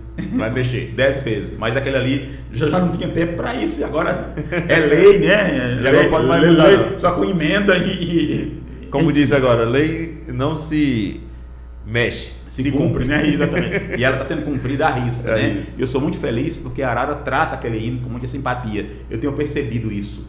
No dia 19 de dezembro, eu fiquei bem emocionado ao ter a ciência real do quanto esse hino é bem aceito aqui, é bem cantado, é bem tocado. Outro dia o professor Heráclito Medeiros estava abrindo também o ano letivo com seus alunos, e aí mandou ao vivo a molecada, no bom sentido, cantando em posição de sentido, um exemplo de civismo muito elevado. Então são coisas que marcam a gente, magnificam a gente, dignificam, honram, enaltecem. Era o que eu queria ver nas escolas, de novo, Sim, voltar esse a momento, tocar tanto o hino da nossa cidade, Sim, da- sim. do nosso país. Claro. Eu tenho fé que ainda eu vejo voltar de novo. Um país sem civismo, sem respeito aos seus símbolos, ele está fadado ao fracasso, ao fiasco. Nós só chegamos até aqui pautado nos princípios da moralidade, do costume, dos bons costumes, do respeito, do civismo acima de tudo. Né? Um país, uma terra sem respeito aos seus símbolos, à sua história, aos seus antepassados, a quem a construiu, a quem a edificou, francamente, eu não vejo futuro, não vejo. Nós só estamos tratando disso aqui, essa temática, com essa ênfase, porque sempre valorizamos tudo isso. Se não tivesse a relevância que tem, nem seria tema aqui, não é isso mesmo? Isso mesmo. Inclusive, há de se destacar quem está em casa e quem não é de Arara, mas para ter um conhecimento, e eu tenho sempre participado de aberturas de ano letivo, desfile aqui no nosso município, e outros eventos, Frank, que a gente tem notado o seguinte: as crianças, os jovens hoje, inclusive quando escutam o hino, o pessoal começa a tocar o hino, começa naquela vozinha leve, aí chega naquele momento de fervor, que é onde diz: Arara amada, terra querida, com o filho aqui ali habita. Parece que assim eles tiram né, do fundo do peito e falam em voz alta. Na hora aquele orgulho de dizer que é ararense. Na hora né? que eu compus aquilo ali, eu nem percebi o impacto que ele ia ter. Mas é como você fazer um pacto de vida com a sua terra, né? Você está outorgando a ela o direito de exercer-se sobre você. Eu confio-te a minha vida. O amor é tamanho que nenhum amor é maior do que aquele que você doar a vida. Então é a magnitude é o ápice do seu amor pela sua terra, a ponto de confiar a vida, né? Depois que a composição foi concluída e foi interpretada, é que eu detectei realmente essa importância, esse vocativo que o refrão traz, realmente. E é uma olhando força, né? por esse ângulo, sim. Você vê que é aquela força muito grande, né? Muito grande. E aquela arara amada, né, teu terra querida, porque a gente sai, você vai para fora, batalhar, mas você nunca esquece. Quando você passei 12 anos fora, quando eu voltei, que comecei a ouvir mesmo, você escuta, você, rapaz, é verdade. Não esquece. Que legal. Da terra querida. Falar em 12 anos fora, falando de saudade, o poeta Pinto de Monteiro disse: quer saber o que é saudade? Faça do jeito que eu fiz. Deixe a terra natal e vá ao sul do país. Fica 10 anos por lá. Ao voltar, você me diz o que é saudade. Né? Então, batendo com você nisso agora, né? Voltar, tu me diz o que é saudade. Isso aí, ó, tá vendo? Saudadezinha, coisinha besta. Saudade É isso aí, aí. É muito importante mesmo. E aí, a gente tem aí esse momento especial, porque assim, e agora eu quero aquela pergunta. Vários poemas escritos, vários livros. Sim. Tem uma poesia que diz assim: essa poesia me marca para sempre. Bom, poesia eu fiz milhares. Se eu publico uma por dia, parte do princípio de que eu publico... Sem revisão, né? Isso, exatamente. Porque se revisar, vai surgir outra. Tem umas muito fortes. Tem uma pequenininha. Eu tive, juntamente com minha esposa, a infelicidade de perdermos as nossas mães no mesmo mês, no mesmo ano, setembro de 2022. A orfandade se apoderou de nós, de mim, no dia 8 de setembro e dela no dia 27. No dia do sepultamento da mãe dela, nós estávamos voltando à casa vazia, opaca, sombria e triste, e articulando sem entender porque foi tão sutil, tão rápido, tão repentino. E aí, de maneira Do nada, meu cunhado Roberto disse, só o tempo. E aí me deu aquele estalo. E eu compus. Eu perguntei ao tempo que dá razão é Senhor, o que eu faço com a dor? Qual o modo de enfrentar? Prudente, sisudo e sério, me respondeu sem mistério. Deixe-me apenas passar. Essa poesia é muito forte porque ela traduziu um instante muito forte para mim. E tem uma outra que foi até publicada no jornal de cultura do Instituto Histórico de Campina Grande, e deve sair também numa coletânea a ser publicada em maio próximo, que congrega os poetas e juristas da Paraíba, incluindo aqueles que já partiram, como Raimundo Asfora, como Ronaldo Cunha Lima e tantos outros.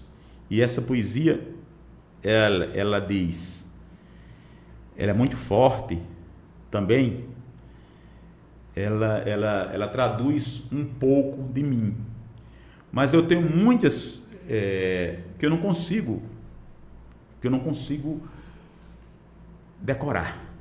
Eu não tenho o dom de decorar.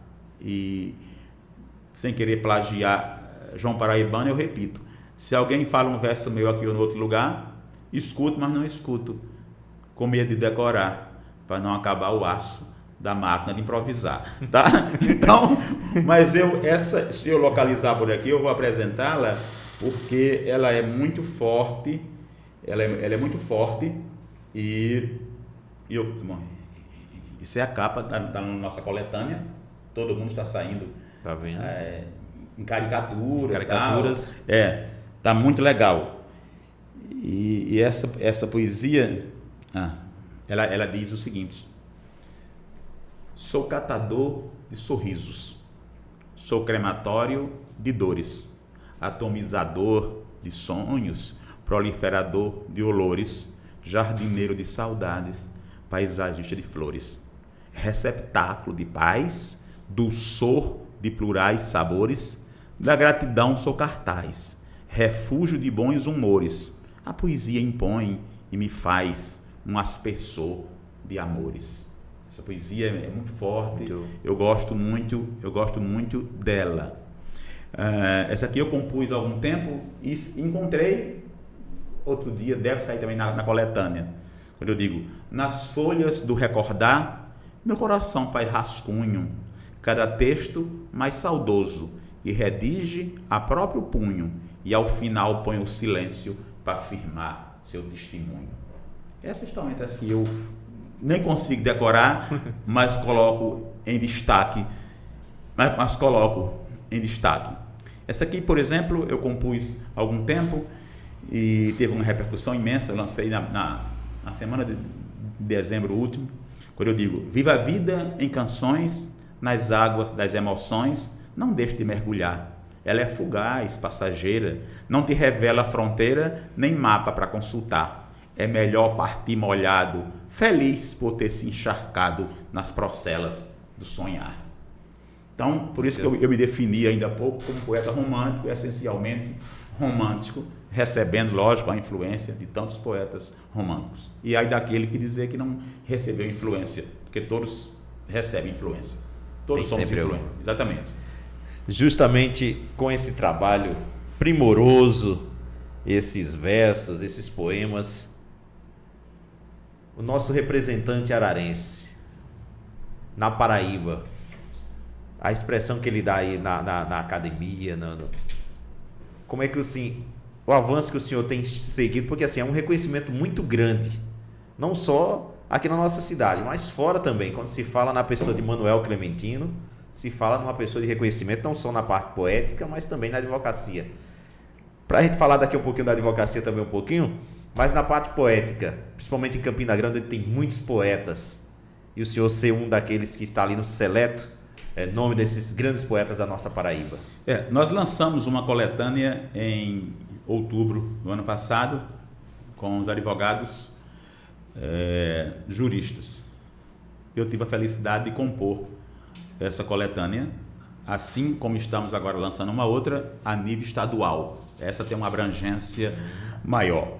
Campina Grande me empresta esse maravilhoso guarda-chuva. Campina é uma cidade que acolhe a todos com muito carinho, com muito coração.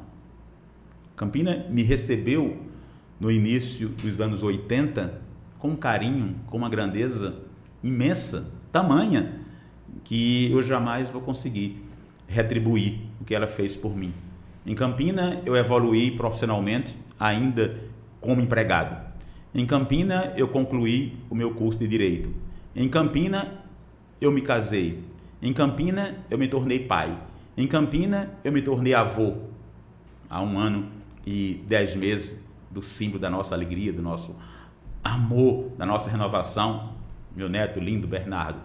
Ou seja, Campina me coloca nesse seleto, usando a sua expressão inclusive, grupo de poetas. E o poeta tem essa homogeneidade.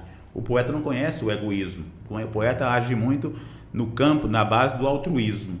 Então, eu não me vejo nesse campo de adjetivação que você colocou. Aí é generosidade sua. Você hoje, mais do que nunca, está pensando com o coração.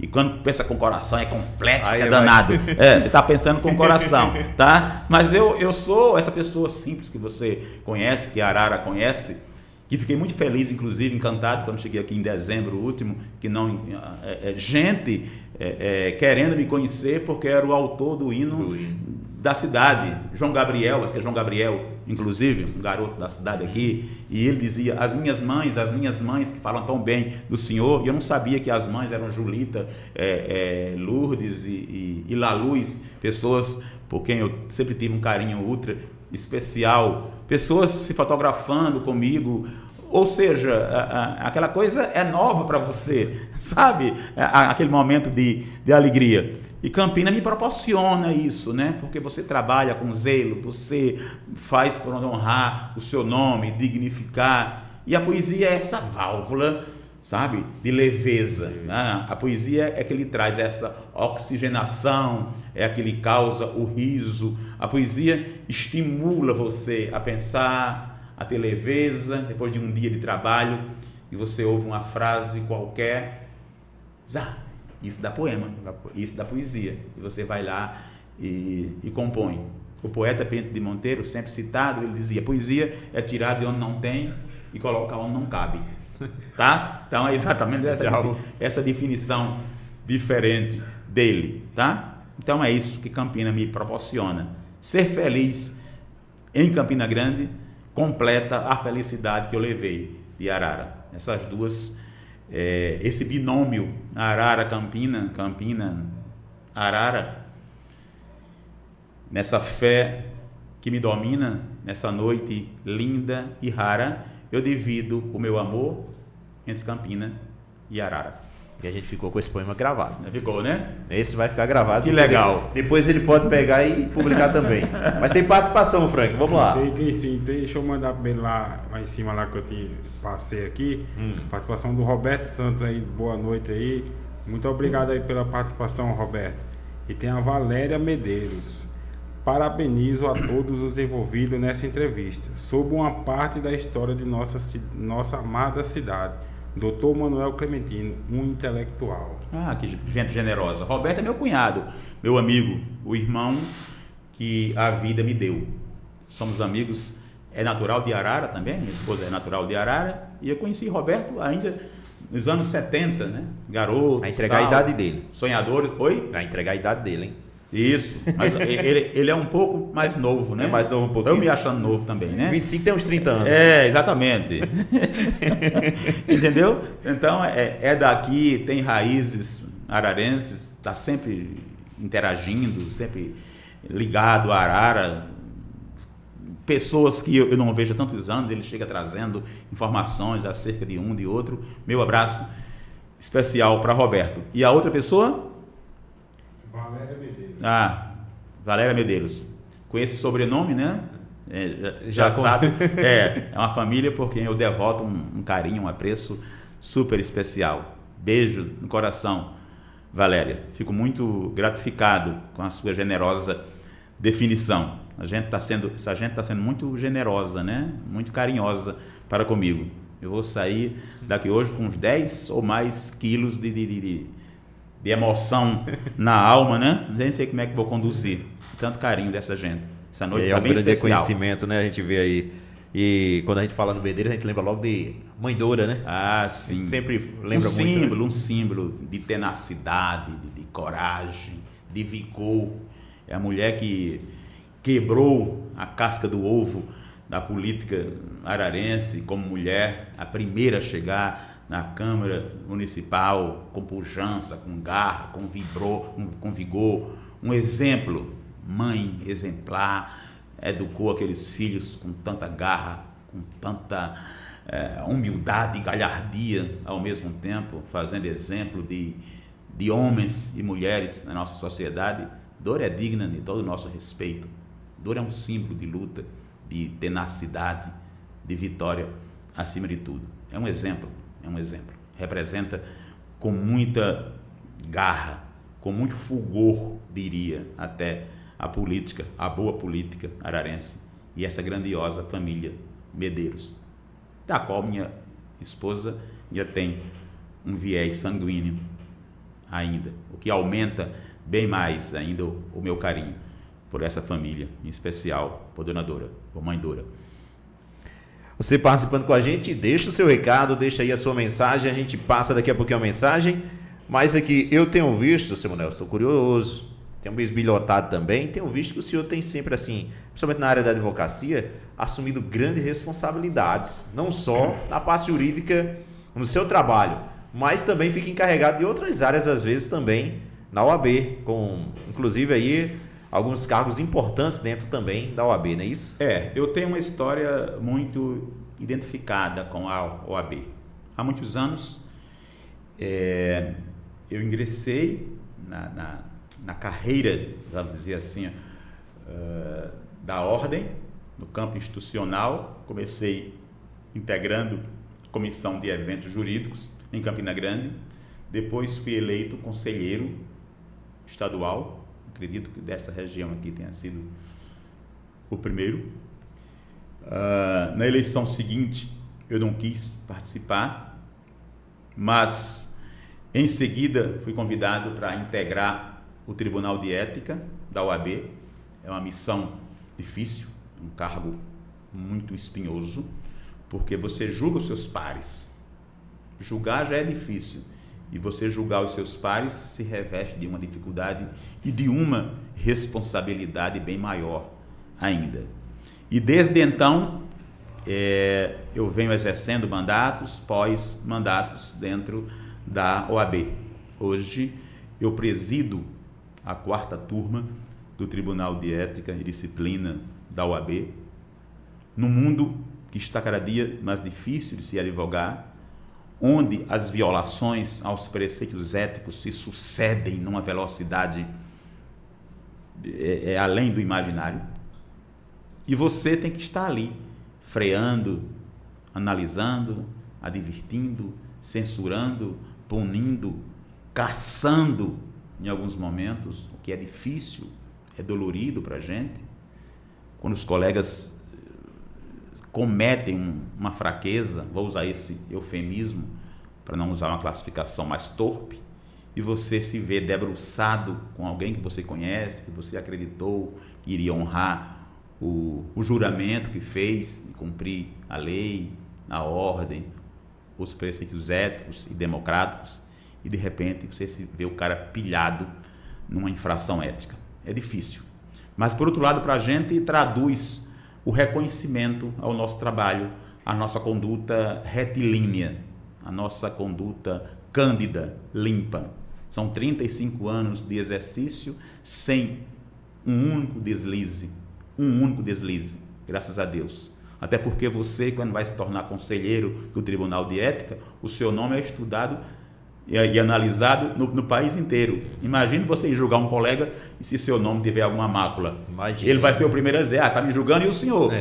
Você está entendendo? Então é preciso que você tenha muito zelo, que você possa falar grosso efetivamente na hora de você julgar alguém, porque é difícil julgar. E nós julgamos com muito zelo, com muita proficiência, com muita equidade. Eu digo à minha turma, a turma que eu presido, que nós julgamos com mais imparcialidade que o Supremo Tribunal Federal, sem nenhum medo de errar, porque não tem compadrio entre a gente, não. Eu nunca quis saber o teor de um voto de um comandado meu, de um membro da minha turma. Nunca quis saber. E nunca aceitei interferência de quem quer que seja. Tá? Nunca quis saber. Ele vota de maneira independente. Se precisar que eu dê o voto de Minerva, eu dou tranquilamente, homologo o resultado que for necessário. E às vezes tem colegas que são defendidos por colegas juristas renomados do Rio Grande do Sul, como teve recentemente um dos maiores juristas do Rio Grande do Sul, um debate brilhante, advogado, brilhante, mas que você trata com o mesmo respeito, com o mesmo zelo, com a mesma igualdade, ele eloquentemente elogiando o nosso trabalho com que conduzimos. Enfim, é nosso papel. É um ônus muito grande para a gente, porque trabalhamos, né? Trabalhamos gratuitamente. Nós fazemos isso por amor à instituição e pela importância da nossa profissão. Você sabe muito bem que a única profissão que a Constituição Federal define como indispensável à justiça é o direito, é a advocacia.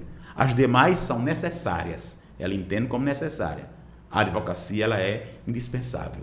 Por isso que nos machuca, nos fere, quando nós vemos um advogado ser tratado com desrespeito, com menoscabo, quando nós vemos as leis serem interpretadas ao alvedrio, ao gosto, ao prazer, ao calor do momento de um presidente de um tribunal ou um membro do Supremo, quem quer que seja, dói, porque nós zelamos, nós primamos pela eficácia da lei e pela igualdade de tratamento, pelo oferecimento à ampla defesa, pela chance do contraditório e não fazer julgamentos baseados em conjecturas, baseados no imaginário ou em teses falaciosas. A OAB julga com zelo, a OAB julga dando exemplo. Eu digo porque integro a OAB há 2 décadas praticamente, tá? E eu sei como é que nós nos portamos. Nós não permitimos joguinho, não permitimos. Hoje está difícil controlar, porque com as redes sociais tem mais advogado blogueiro do que advogado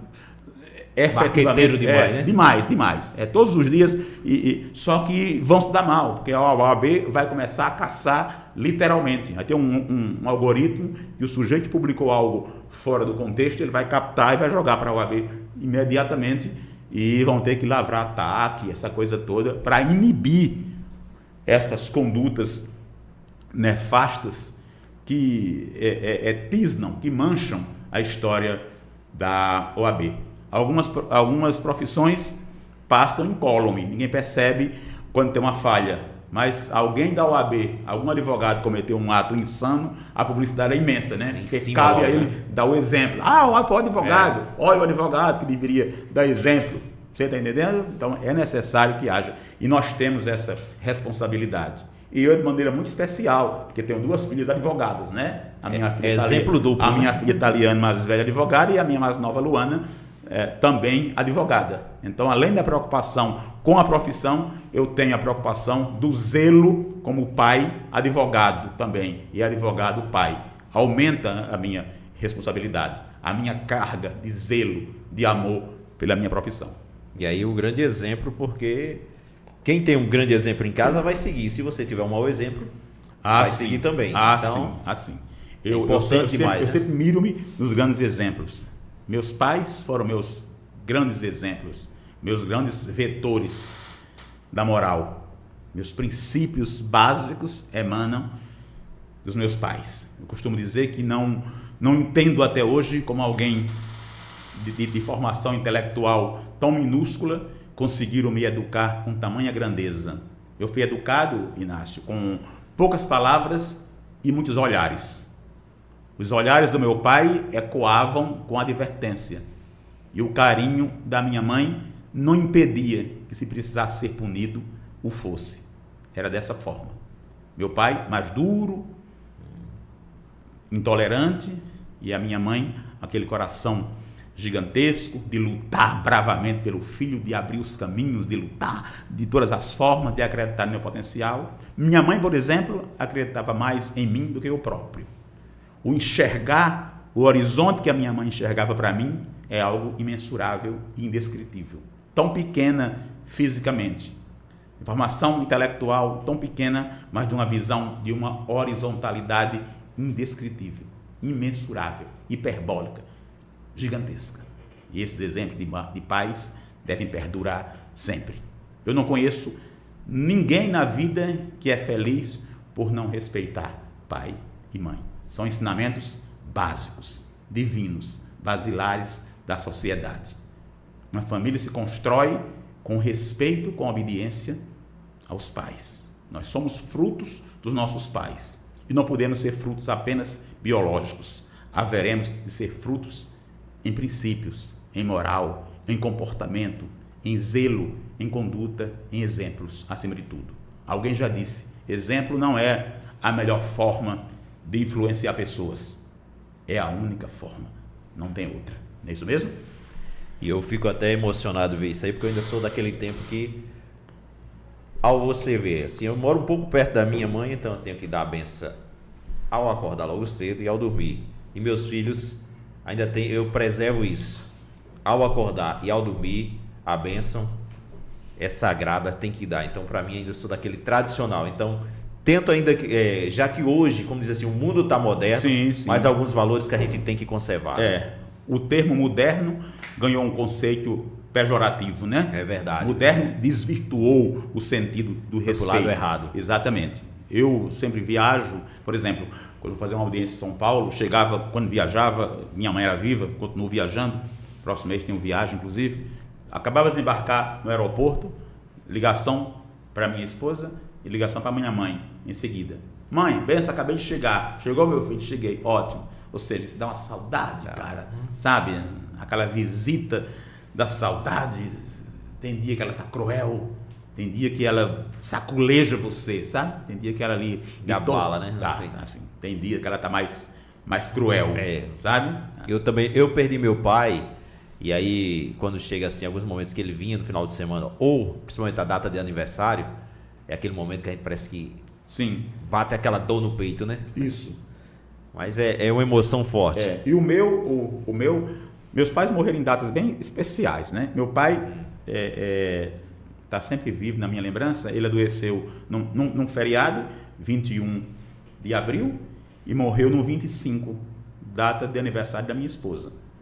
Então, do dia que adoeceu até a morte dele, é como esse filme está sendo relembrado. Está sendo rodado, usando o termo do cinema. Sendo rodada, a fita está sendo rebobinada.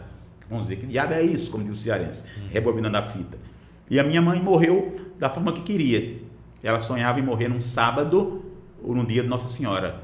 E morreu no dia de Nossa Senhora da Piedade, um 8 de setembro. Então teve a vontade dela aceita, respeitada, o pensamento dela junto a Deus funcionou claramente, atingiu o seu objetivo, o seu mistério aqui na Terra. Aos 92 anos, por nós, eles seriam eternos, né? É verdade? Gostaria que passasse muito tempo. Sim. Se bem que essa eternidade acontece, os nossos pais perpetuam dentro de nós. É verdade? O tempo não apaga e a distância não os separa. É como ele está presente dentro de você todos os dias, pelo ensinamento, pelo exemplo, pelo legado, por você existir. Você é resultante, você é produto dessa realidade. Não é verdade? A sua vida é uma consequência natural dos seus pais. Então, define-se essa importância? Não se define. São tão grandiosos que não se define, né? O poeta disse sobre a mãe: eu vi minha mãe rezando nos pés da Virgem Maria. Era uma santa escutando o que outra santa dizia. Outro poeta disse: seja branca, seja preta, seja feia ou seja bela, a mãe deveria ter 2 corações dentro dela. Um para bater pelo filho, outro para bater por ela. Tamanha a importância, é o zelo que ela tem para com o filho, que um coração é pouco, né? É pouco, né? E é isso mesmo? É importante demais a gente ver isso aí, porque assim, Quem está em casa, né, Frank, nesse momento, vê o quanto é o sentimento que o seu Manuel está passando aqui, não só, né, o carinho que ele tem pela família, o carinho pela cidade, o carinho pela profissão. Isso mostra outra pessoa que, às vezes, a gente não conhece. Vê ali aquele jurista importante, aquela pessoa, um advogado renomado, mas que não sabe a fundo como é essa pessoa. Totalmente diferente, mas assim, uma pessoa que a gente vê assim, mais acessível. É o que a gente hoje deu para ver aqui nesse bate-papo, né? Muito obrigado, Frank. Muito obrigado, Inácio. Muito obrigado, Frank. Eu dizia aqui do início da emoção que era estar aqui. Parece que antevendo tudo que iria acontecer, eu dizia que há momentos que a gente define, que a gente adjetiva, que a gente classifica. E outros, em razão da sua singularidade, eles não se descrevem. É o caso desse aqui. Esse momento é único, é ímpar na minha vida. Eu já ocupei estúdios de TV, rádios, não sei quantas, enfim. Mas esse tem uma significação muito especial para mim. É como eu dizia quando recebi a comenda Padre Biapina. Recebi inúmeras, não sei quantas também, inclusive a nível nacional. Em São Paulo, Clube Sírio-Libanês, enfim. Cheio de glamour, tudo mais. Mas nenhuma equivale àquela que você recebe na sua terra, porque é o reconhecimento das pegadas que você deixou, é o reconhecimento das linhas que você escreveu, é o reconhecimento das digitais que você colocou num papel imaginário e ela continua fazendo leitura, identificação em sua vida. Então, nenhum microfone para mim, até hoje, foi tão importante quanto esse aqui. Podem entender dessa forma. Não é jogo de palavras que você não precisa receber, nem eu fazer, em absoluto. Tá? De Caturité, CBN, Correio, enfim, por onde já passei. Essa tem uma importância ultra especial, porque é uma forma de reencontro. José Américo de Almeida dizia que voltar é a maneira de renascer e na volta ninguém se perde. E cada vez que eu volto aqui, eu me encontro mais, ou me reencontro comigo mesmo. E essa de hoje teve essa importância especial porque eu encontrei alguém que me biografa. Você fala coisas de mim que eu nem imaginava que você fosse capaz de saber. Você diz que eu fui fonte de inspiração para você. Você que é homem de microfone e diz que se inspirou para o microfone ouvindo-me pronunciar através do microfone. Isso é muito forte, isso é muito intenso. E você volta no tempo e relembra presencialmente ou em off inúmeros fatos da minha vida que tem essa relevância aflorada, esmiuçada aqui hoje à noite. Isso é motivo de gáudio, de júbilo, de satisfação. Estamos no ocaso do programa, o horário avançou, obviamente, você generosamente tem elastecido o tempo para isso e o faz em atenção a mim, sei disso muito bem. Aqui o propósito não é quebrar regras, se bem que estamos quebrando regras aqui à vontade, inclusive a de sentimentos, né? Porque você me aprontou pegadinhas, mas pegadinhas aqui não estavam no script. Eu segurei para não chorar, fui forte hoje em casa, vão se surpreender, porque eu não chorei. Acho que foi a descontração, me senti tão leve, né, que até as lágrimas me pouparam, né? Como a imagem está sendo retransmitida, né, para não me enfeiar mais, né, para não ficar, como dizia minha mãe, com o rosto enfarruscado. Então, vou segurar ele aqui para ele sair bem na filmagem.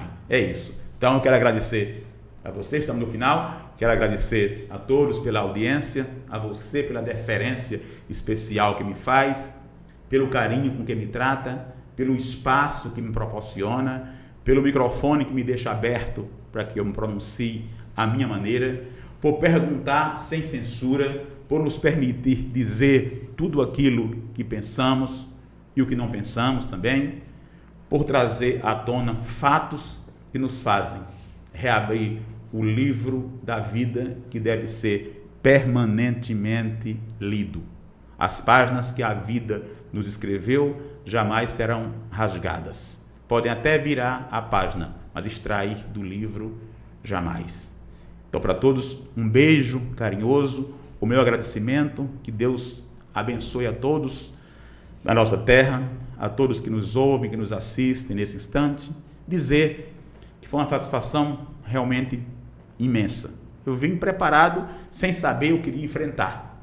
E enfrentei o que de mais belo poderia me esperar essa noite, que foi esse desnudar de sentimentos, de carinho, de zelo, por viver a minha história, por reviver a minha história, por participar da história de Arara, contar um pouco do que pude fazer por essa terra e me dispor sempre para o que for necessário em prol dela, porque foi exatamente essa terra que retirou os entulhos do meu caminho e me disse: vai em frente, eu sou pequena para você nesse instante, então mantenha a Arara grande no teu coração e vai morar em Campina, que é grande e que é maior em extensão e vai te dar mais espaço para crescimento. Mas o fato da grande cidade, o fato da grande Campina ser a metrópole da Paraíba e a terceira do Nordeste, não tira do meu coração o sinônimo de metrópole que Arara tem na grandeza, no amor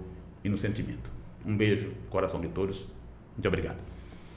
Pessoal que está acompanhando a gente, antes da gente aqui encerrar, eu tinha na minha mente sempre, ao começar esse projeto, duas pessoas, seu Manuel. O meu querido amigo que Deus levou antes, Francileno Góes. Eu tinha esperança de um dia trazê-lo para esse bate-papo, mas Deus não quis assim que ele viesse, mas ele está lá no céu. Para mim foi um grande professor, uma inspiração também muito grande.